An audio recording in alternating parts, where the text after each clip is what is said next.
provides. Secretary shifts as part of the comp study. Grade 11 becomes grade 40.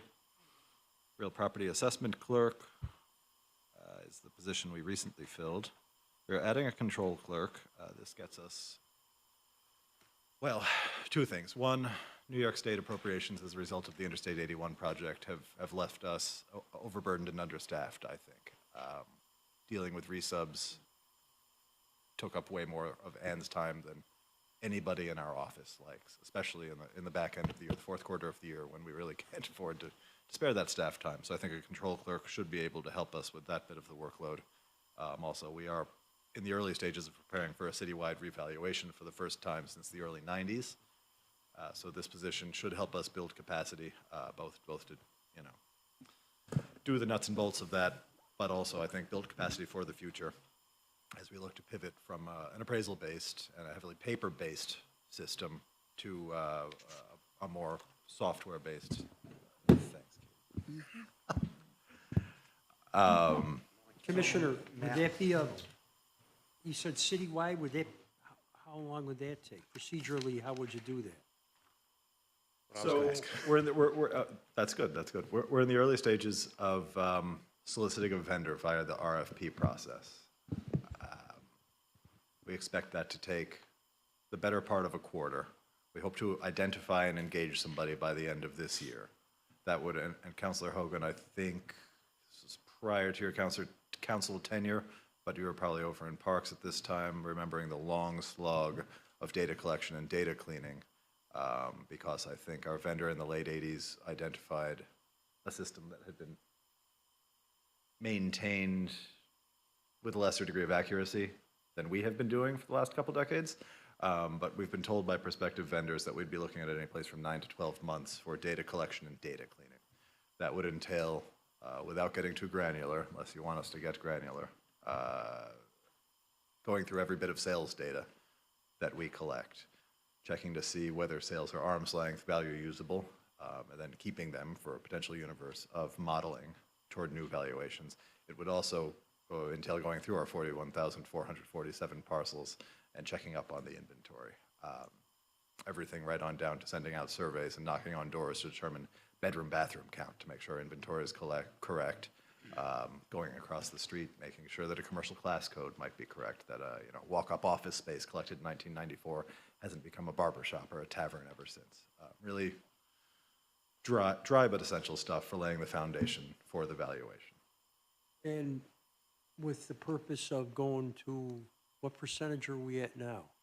We dropped from 64.5% to 62.5% for the new year. That was, I think, editorializing a little bit. I think that reflects that we've arrested the slide that we saw the last couple of years because our valuation work has increased 50% over the last couple of years.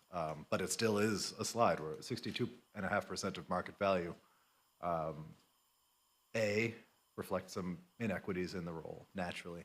B, it confuses the heck out of the public and the council and some of our staff, I think. We would like to be at 100% level of assessment. The only way to accomplish that is by a reval. Every property in the city? That would be an interesting... It's a necessary outcome of a reval. Wow.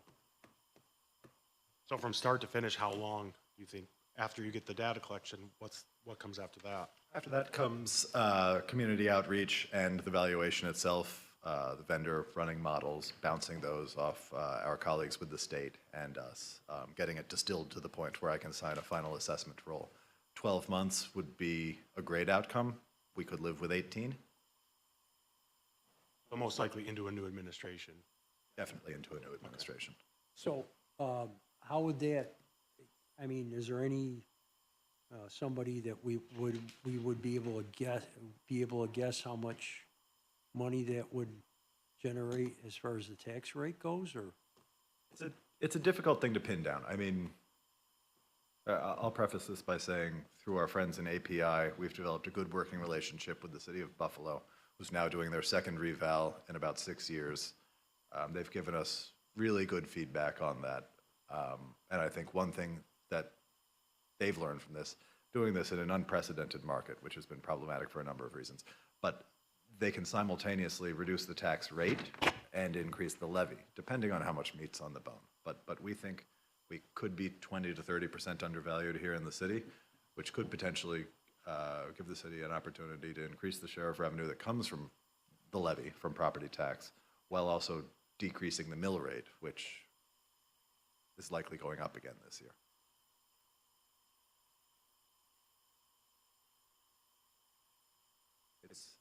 It's been too long. No, We've- I'm not disagreeing with this. I just know that, you know, you reassessed the West End. And I still think, you know, where the average municipal value got is still, I think, a little low, sort of. I suspect that's right. And we've got to thread a needle. But, I mean, that doesn't mean people aren't gonna, it's not gonna reflect on people's emotions when they get a bigger tax bill. This is a sensitive thing. And again, it comes down to equity. Too many neighborhoods in the city still have too few market transactions. We'd be throwing darts based on sales data in half a dozen city neighborhoods to guess, I shouldn't say guess, but really to ascertain with any degree of accuracy what the real value is. If a whole city neighborhood has two sales over the last 7 years, and very few market listings, it's hard for us to say what a house is worth, because every bit of data we have for an owner-occupied property comes down to sales data, market data. There's a strong suspicion among our assessment staff that certain neighborhoods are really under-assessed. Again, The market, the way it is, lack of comps just makes it worse, right? I mean, yeah, that's right, because everything else is a runaway market where we have, neighborhood 50.1, neighborhood 51 over there, up north of Schuyler, into the West End. We've got 100 sales comps a year over there, give or take. There's no disputing the values over there. Get south of East Kennedy Street, and there are precious few comps, and whatever sales data there are that exist, our home headquarters sales of brand new homes on Woodland and Baker, which aren't market comps by any definition. So, we do our best to smooth inequities in the role, but ultimately, there's just a fundamental disconnect between what the market permits us to do and what we're able to do. And some neighborhoods are left behind. But what you're getting at, Councilor Hogan, was that we're cognizant that anything we turn over to a vendor might result in some numbers coming back that give real sticker shock to taxpayers. If a property hasn't been reassessed during a hot residential market in a generation, they could be facing more significant assessment increases in 1 year than certainly my predecessor would ever want to put on a residential homeowner.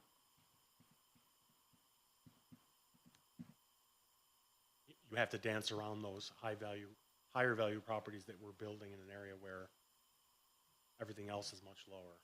Certainly, and based on, we don't rely on a cost approach. Replacement cost new, less depreciation, because depreciation over 99 years for a house built in 1925 is a coin flip. But there has to be some awareness of the market desirability of a property, the age, the condition, functional obsolescence caused by any number of things, but unusable attic space, undesirable basement space, that sort of thing. So I think there are ways where we can quantify differences between that newer type of home and an older. But when there are zero arm's length market sales comps for a property, we just can't in good faith reassess them right now. And we're going to have to rely on a reval to do so. You have somebody in your office that, I talked to the budget director about this, that maybe, I don't know, it's probably sort of oriented towards your computer system. As far as I know in previous administrations, not this one, but sometimes we weren't aware that pilot agreements had expired. And people just kept on paying what they used to pay, but they were supposed to be back on the tax rolls. But I think you've sort of taken care of that, right? Or don't you know? The royal we. With Corporation Counsel and Finance and the chair of the Industrial Development Agency, but mostly Anne, we have made great strides on this in the last year. You're the detective? I am the detective. We've literally gone through pilot by pilot, like Matt said. There is very little chance that that's ever gonna happen again. Because that happened, I mean, that happened with Yeah, so regularity we've gone before through, you like, guys took over. with Corp Counsel and Finance and the, you know, the Mrs. Murphy there at CITA, this past, for months and months, we've gone through every project, and there's now a spreadsheet that she's gonna check, that I'm gonna check, that, you know, the first deputy in finance is gonna check, so there's lots of checks and balances in that area, so we're. That result in us getting some pay back? Well, we're not going to lose out on, you know, ad valorem tax revenue we should be getting as these properties come off pilots, go from roll section 8, wholly exempt, to roll section 1, fully taxable. That should bolster the levy, but maybe I'm just looking at this from an overly conservative point of view at this time of year. It's going to keep us from getting sued by people who are rightfully troubled by misadministration of these agreements, which, you know, it hasn't happened a ton, but when it happens, sure keeps us up at night. Because assessed value obviously is just the taxable property. That's. So with pilots- The levy's over the assessed value of all the properties that are taxable. correct? And pilots are not taxable. They're And roll either, section 8, you know, wholly the exempt. tax exempt property isn't in the assessed value either, Correct. even though Right. that's a massive amount That's if right. they were on the taxes, so. May I have a question? Under professional services, it is right here, contractual, other expenses. So we are proposing a much larger budget than we did recent years. Can you explain that? or- This is pretty extraordinary. I think when I came in, our budget was about $460,000. So the $1,060,000 is our traditional $60,000 for general professional services, but specifically appraisal work. Every time I come up before you on a Wednesday asking for an appraisal, either for tax certiorari when we're being sued, or for a property that Michael is trying to lease or sell, that's the $60,000 within which we work, just to commission those third-party appraisers to come in and, per disposition guidelines, put a value on something. The $1 million is what we've identified with some rough market research is going to cost for the first phase of the citywide reval. So we're budgeting that for fiscal year 24-25 with the expectation that we can engage somebody, hopefully by the end of the third quarter this year, and begin work in earnest. But that's the proposal. What will happen actual, we don't know. I mean, you're, Yeah, I mean, that probably puts too fine a point on it from my end, but yeah, broadly, we don't know a certain dollar amount. But after having spoken to Buffalo, spoken to a couple vendors who have just come at us with cold pitches, that's about what we think data collection and data cleaning would cost. If you end up not utilizing the full amount, it just stays in the general. Right back into the general fund, yeah. We don't anticipate blowing our usual budget on our usual needs. You be able to give us like a ballpark figure on what the assessed value of all the vacant property in the city is? Oh, didn't come prepared for that one today, I should have. You should've, Yeah, definitely yeah. should've. Vacant lots or all vacant property? No, I would just say the assessed value of taxable properties that are vacant. Not, you know, Like roll tax section. exempt properties, obviously. So, we've got a handy map right here showing all roll section 8 properties, that is wholly exempt citywide. That actually declined a little bit this year from 48% and low change to 47% and high change. What was that again, to run that by? What's, I believe, I've got it right here. Total roll section 8 dropped this year from 48.49% exempt value to 47.72. that is, So we picked up about 75 hundredths of a point, going from exempt to not exempt. that's properties, right? That is percentage exempt, not property. That's not the total assessed value, that's, It is total assessed value, yeah. really? Yeah. So we're a little above water on that number. CITA, some exemptions came off, that, you know, that type of thing that's going to affect that exempt portion. So there was quite a few. Yeah, we had probably eight pretty high dollar figure pilots come off. Oh, okay, so excuse me, the pilot agreements were on taxable property And you're talking about. Okay, that's Yeah, that's good movement year over year. I mean, we can't rely upon that every year, but we do have some old pilots out there. There are a number of 20-year pilots, maybe even a couple 25s from the late 90s, early aughts that should be coming off in coming years. How much has come off the rolls because of being purchased by nonprofits? Let's just use Syracuse University as an example. On the final roll this year, I don't think it was a terrible year in that regard. We had a partial at South Grouse and Marshall. Overall, that can't have been much more than $150,000, roll section 1 to roll section 8. You know, there are a couple folks sat at this table at grievance with some pretty decent dollar figures attached, aiming for full exemptions. To the best of my knowledge, the board denied all but a couple of those, so those could be rearing their head as Article 7 petitions later this month. But I think the final roll and the tentative roll didn't reflect a huge net change from last year. Will the Sheridan come off? So Yeah. if as planned, the Sheraton ceases operations this calendar year, then I would expect next January 1st, probably the tentative roll would reflect that mostly coming off. Certainly a dormitory, absent some extraordinary circumstances, is a qualifying exempt use. Depending on what they're going to do with the first floor, there may be some portion that's taxable, but it just depends on what their plan. Restaurant, bar, you know, Did they buy Broadly the wouldn't Temple be. Hotel as well? yes, I think that closed. Yes. And again, a hotel use, absent an extraordinary circumstance, would not be a qualifying exempt use. A bar wouldn't be, broadly, a parking deck used for non-exclusive use wouldn't be, but a large dormitory certainly should and would be exempt, I think.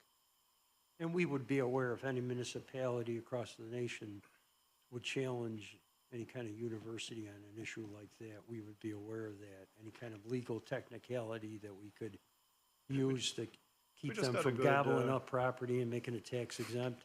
We just got a good third department decision the other day, I think, putting another slight guardrail on the exemption, on the Protecting the case exemption? law. No, No. protecting the municipality. Okay. From an impermissible use. But, you know, the courts don't move quickly. So we're always looking to make sure we can sign as accurate a roll as we can. Payments to other governments, is that a contractual term? That's, we pay New York State for our software, which is called version 4. So we have to pay them for the use of their software.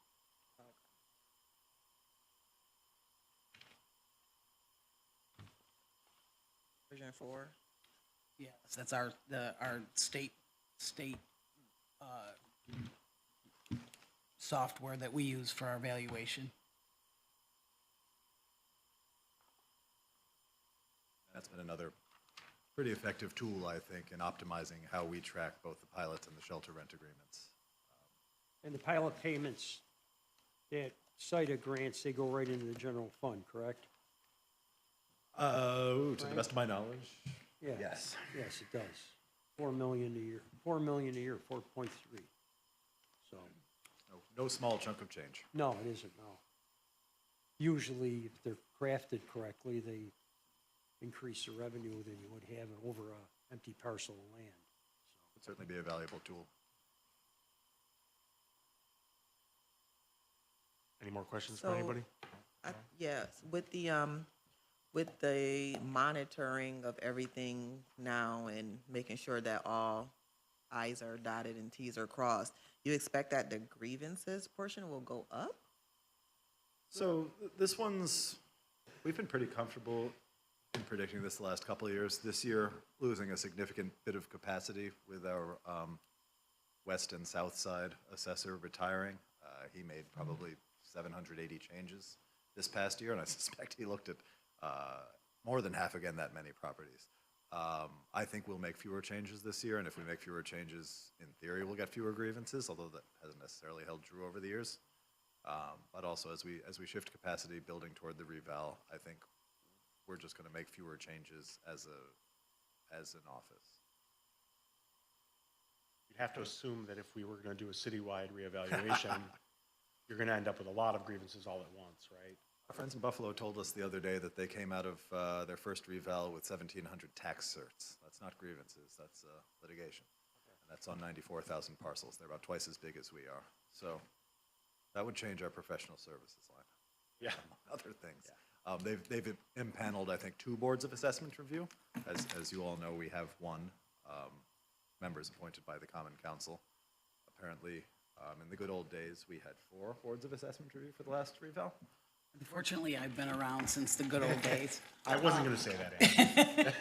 But, I mean, we had grievance at that time, it was Carousel Mall. That's how, the last reval, we had 3 or 4 boards. We had 3 boards in this room.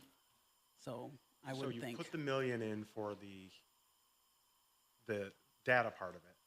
How much staff would you need on the backside of it after we were to, like, are you prepared? You have to hire more people, obviously? So wholly post-reval, not for phase 2, but Right. in a post-reval world, yes. So that's why, again, API has been huge in identifying, I think, some areas where we could use process optimization. We've been using the same really kind of serpentine paper-based processes since.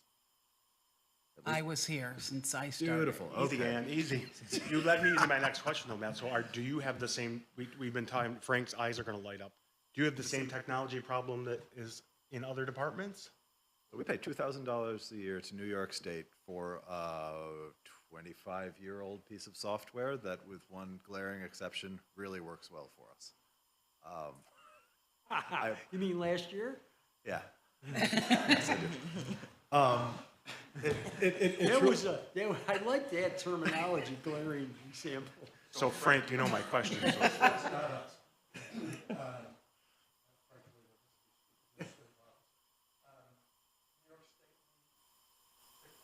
State and the system that they provide, not every municipality does. There's, I don't think, a requirement that we do that, but it's pretty much de rigueur. But New York State spent multiple millions of dollars with a consultant attempting to upgrade that system, which they eventually gave up on and wrote off their entire investment, and are in the process of doing it all over again. And I think are how many years away? 2 years ago, it was 2025. Now, as we approach 2025, I think we're the same number of years away. Yeah. So we're, I think, not looking at upgrading on our own until New York State comes up with something. We'll do it So, right after Ann retires. yeah, that's, I don't know. Near as I can tell, that's never going to happen. So. Never. Now, we've got a comfort level. We're getting great technical assistance from peer cities and also from the state to an extent. So we recognize that this is an enormous amount of money relative to our usual budget that we're asking for. So we're very confident that we've got, if not capacity as of now, the technical know-how to come out of the reval and maintain every 4 years 100% level of assessment for a long time. I think we're really well positioned. We couldn't just flick a switch and do it tomorrow, but we're in a good place. With all this new housing coming up throughout the year, have you, maybe you already talked about it and I missed it. Do you have a projection of how that will impact our budget? It's tough to tell, not knowing the makeup of new housing. I mean, by and large, when I'm up here requesting authorization for a shelter rent agreement, those are rural Section 1 properties, so they do increase the levy, but they're not large sums of money. I do think there's significant value capture to be had on the west side. comes at a tough time as we're losing our assessor on the west side, but we do anticipate capturing some real value over there. Really, our assessment work is going to be targeted, as you note, the gains are in the residential sector, one families primarily, although there is a lot of low-hanging fruit as far as apartment properties go. But we really want to not put the taxpayers in a position where in 2 years, they're going to experience significant, 30, 50, maybe a higher percent of assessment changes year over year as a result of the reval. We want to get ahead of those, phase those in now so that people's household budgets are not blown up by what's otherwise a very good project on our end. Anybody else? You have more, Matt? No, but I think we were sitting in for the Board of Assessment review for their meager budget. This is gonna take a couple hours. They get paid by the day, so we didn't want to bring them in for this. We had 5 members, no vacancies this year, I believe. Counselor Green appointed the most recent. Yeah, we had a vacancy, and Counselor Green appointed Donna Moore to fill that. Yes. I think they did a wonderful job this year. They are among the more thankless